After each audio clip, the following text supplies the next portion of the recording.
Hi guys! So good morning and welcome to my vlog. And for today's video guys, magluluto ako ngayon ng pritong saging and almusal ko siya. Let's go guys! So guys, mag-umpisa na akong magbalat ng saging at hinog na siya guys. At napakasarap niya kasi medyo malubalang pa lang siya. And then, kaya lulutuin ko na siya. Pero marami yan guys nakasama.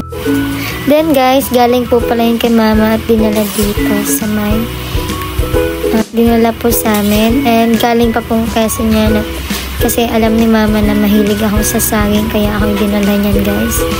And then guys, ang gagawin ko dun ay yung ibabaon ko na lang sa company kesa bumili pa ako doon ng saging kasi ang isa doon guys ay 5 piso na ganyan kalalaki lang.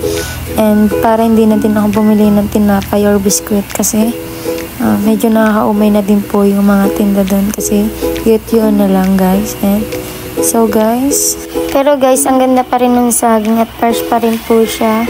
Meron lang pong napasama na medyo sira na at medyo may pagkabulok na siya guys, pero okay pa naman siya.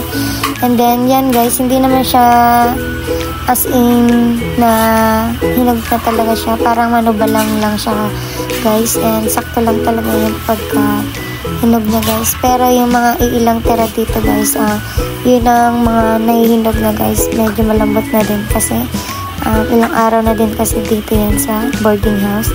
Then guys, ang gagawin ko dyan ay magpiprito na ako guys, magprito ng saging.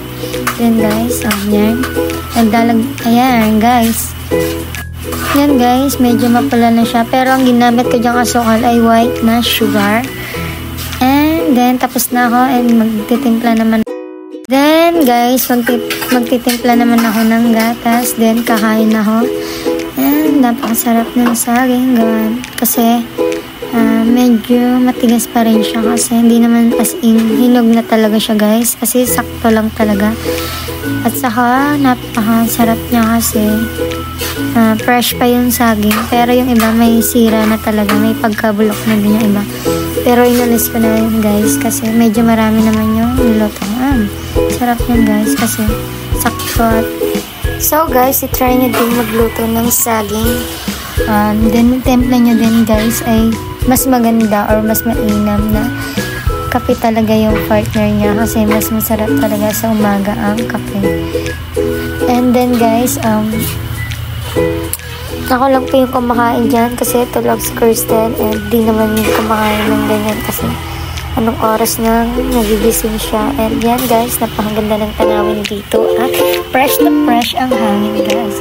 Yun guys, medyo pakita ang camera. Yan, guys. And thank you guys.